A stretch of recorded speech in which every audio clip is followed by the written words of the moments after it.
নমস্কার, শুভ নববর্ষ সবাইকে। নতুন বছর সবার আনন্দে ও সুস্থভাবে কাটুক। অনেকদিন পর আজকে একটা বই নিয়ে এলাম। তো আজকের বই অনেকেরই পছন্দের, শরণজিৎ চক্রবর্তীর কম্পাস। তো ব্যাপার হচ্ছে, আমি এই প্রথম শরণজিৎ চক্রবর্তীর কোনো উপন্যাস পড়লাম। এর আগে ওনার ছোট গল্প পড়েছি রবিবাসরীয়তে, আনন্দবাজারে, বা বিভিন্ন ম্যাগাজিন আছে সেইখানে ওনার ছোট গল্প পড়েছি। তো ওনার লেখা সম্বন্ধে ধারণা রয়েছে। এবার সরঞ্জিৎ চক্রবর্তীর উপন্যাস বলতেই কিছু নাম অনেকে রেকমেন্ড করেন, তার মধ্যে এইটা একটা, কম্পাস। এছাড়া আলোর গন্ধ, পাতা ঝরার মরশুমে, জোনাকির রং রয়েছে। তো আমি এই বইটা আমার এক বন্ধুর কাছ থেকে নিয়ে এসে, তো কেমন লাগলো এই বইটা, অনেকেই হাইলি রিকমেন্ড করেন। তো যতটা হাইপ ক্রিয়েট করা হয় বা যতটা ভালো সবাই বলেন, ততটাই কি ভালো? তো আসছি এবার আস্তে আস্তে।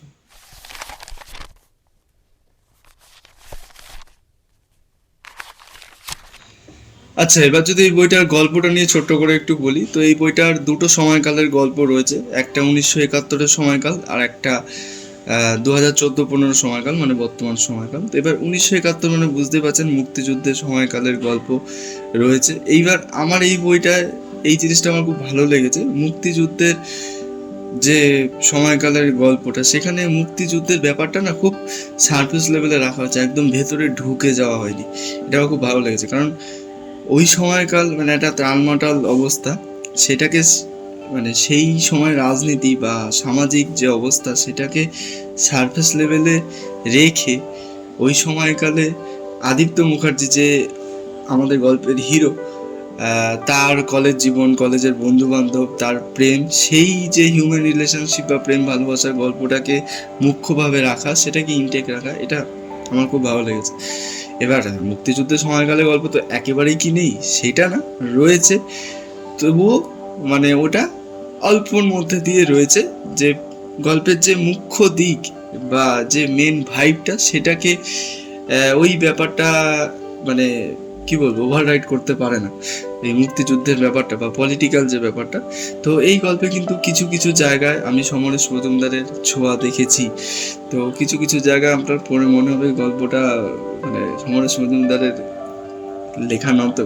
তো আমার লেগেছে কয়েকটা জায়গা। তো যাই হোক, কারণ সমরেশ মজুমদারের থেকেই আমরা যে মুক্তিযুদ্ধের ব্যাপারটা বা সেই সময়কালের যে রাজনৈতিক অবস্থা বা বাকি যা যা মানে জীবনযাপন, তো সেইটা আমরা খুব ভালো করে জানতাম। তো সেই জন্য হয়তো।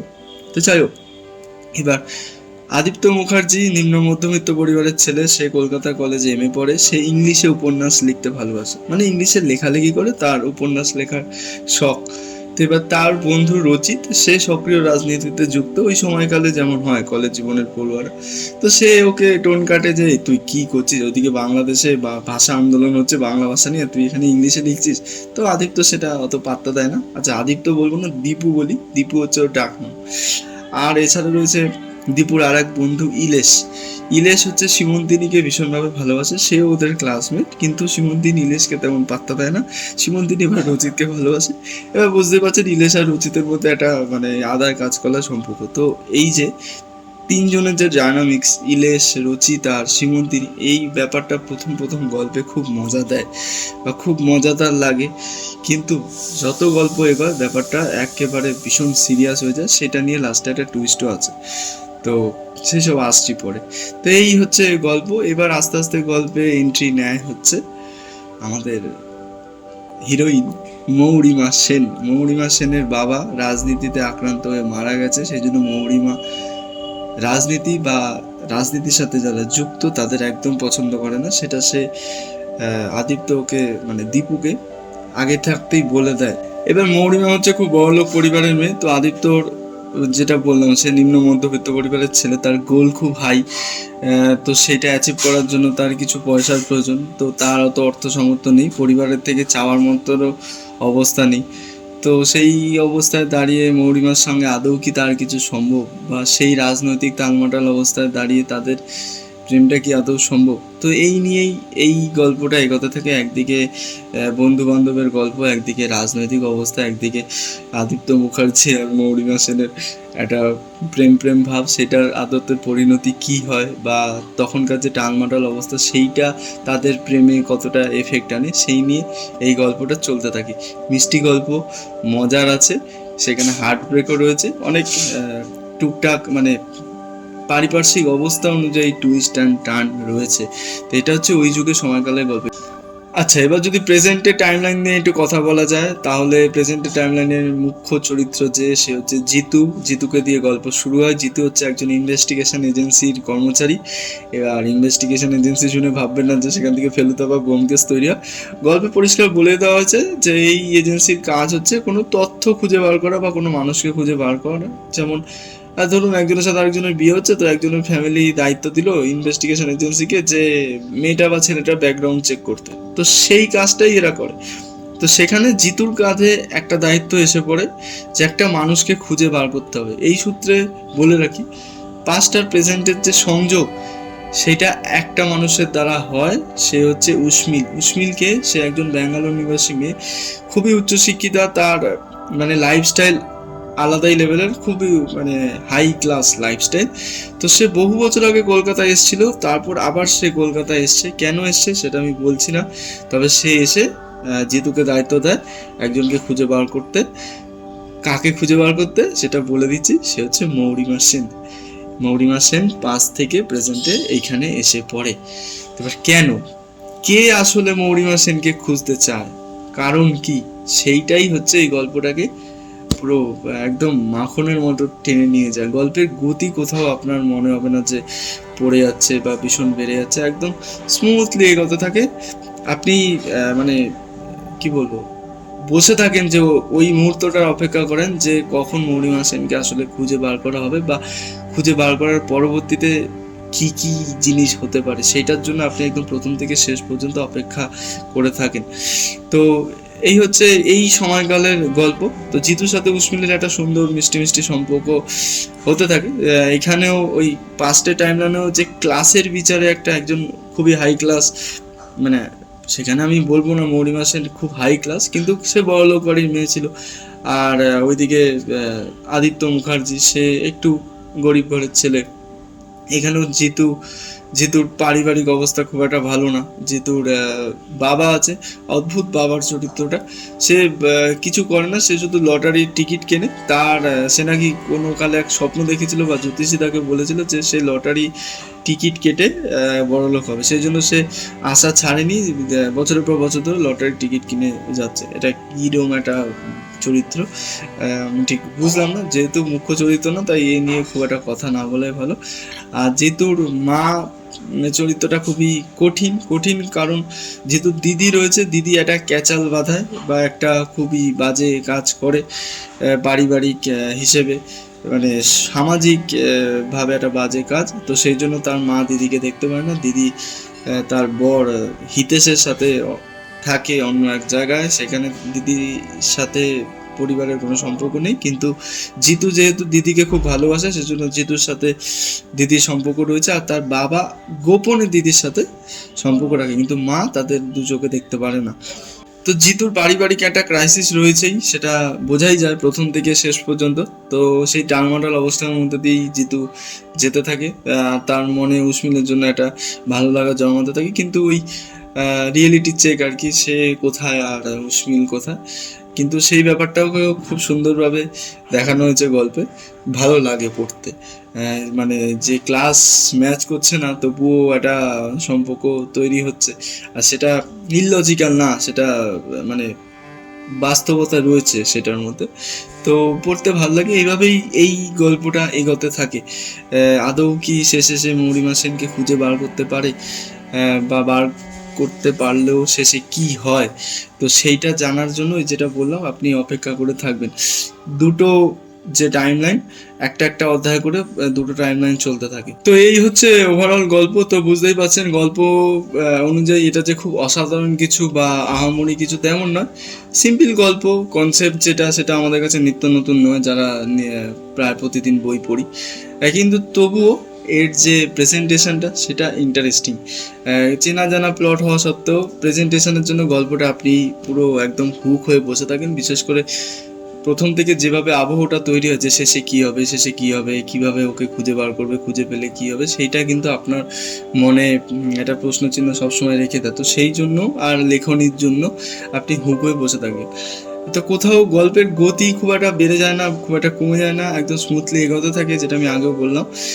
তো সেই জন্য ঠিকঠাক একদম ইন্টারেস্টিংভাবে গল্পটা যেতে থাকে। কিন্তু এইখানেই একটা নেগেটিভ পয়েন্ট আছে, যেটা আমার জন্য আমি বলতে পারি। এই যে আমি বললাম যে গল্পের শেষেই কী হবে সেটা জানার জন্য আপনি হুক হয়ে বসে থাকেন। আমি না মাঝপথ অতিক্রম করার পরই বুঝে গেছিলাম গল্পের শেষে কী হতে চলেছে, কীভাবে হতে চলেছে। তো বুঝে গেছিলাম, প্রেডিক্টেবল হয়ে গেছিলো। কিন্তু তবু এবার অনেকেই হয়তো বুঝে যাবেন, যারা সরঞ্জিৎ চক্রবর্তীর লেখা পড়েন বা যারা এই টাইপের লেখা পড়েন তারা বুঝে যাবেন। তো তবুও আপনি ভাববেন তখন যে আমি যেটা ভাবছি সেইভাবেই কি হবে। তো আহ, এবার সেটা আপনার উপর। কিন্তু হ্যাঁ, ওভারঅল ভালো। খুব বেশি যে ভালো সেটা বলবো না, কারণ কিছু ক্ষেত্রে কিছু প্রেডিক্টেবল জিনিসপত্র রয়েছে। তবে হ্যাঁ, সরঞ্জিৎ চক্রবর্তীর লেখনী নিয়ে আলাদা করে কিছু বলার নেই। তার লেখনী তো অনেকেরই ফ্যান আর কি, অনেকে। তো তার যে নিত্য নতুন চরিত্রদের নামকরণ বা প্রচুর প্রচুর ক্যারেক্টার থাকবে, এবার তারা এই গল্পেও কিন্তু প্রচুর ক্যারেক্টার রয়েছে, তারা স্পেস পেয়েছে। এমন না যে একজনকে মানে স্পটলাইটে আনতে গিয়ে আরেকজন স্পেস পায়নি।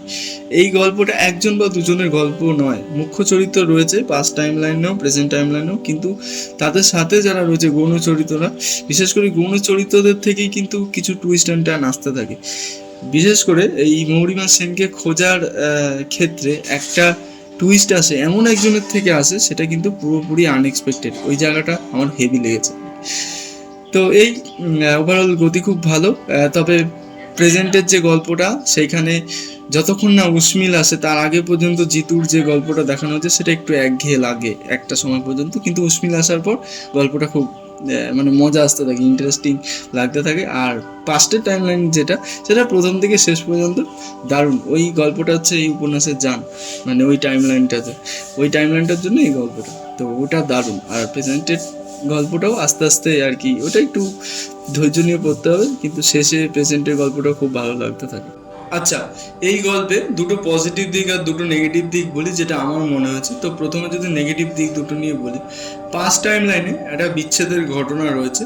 তো বিচ্ছেদের জন্য যে রিজনটা এখানে বানানো হয়েছে সেটা না আমার ঠিক পোক্ত মনে হলো না। বিশ্বাস ভেঙেছে, বিচ্ছেদ হয়েছে, ঠিক আছে, কিন্তু ওভারঅল যে ওই জায়গাটার যে চিত্রায়ন যেটা যেটা সেটা যেভাবে ঘটলো সেটা ঠিক একটু বিশ্বাস করতে কেমন লাগে। আসলে দিন শেষে ভালোবাসাই তো। তো বিশ্বাস একবার ভেঙেছে, তো তুমি একবার চেষ্টা করবে না সেটা, বা ওই জায়গাটা যেন কেমন রাস্ট লাগলো, মানে জাস্ট হয়ে গেল বিচ্ছেদটা, কিন্তু আরেকটু কিছু মানে আরেকটু ব্যাপারটা পোক্ত হলে ভালো লাগতো। এটা একটা। আর একদম শেষে যখন আর কি যেটার জন্য মানুষ ওয়েট করে থাকে, যেটা বললাম যে গল্পটা যেভাবে এগোবে আপনি হুক হয়ে থাকবেন, শেষে কি হবে, শেষটা কিভাবে হবে।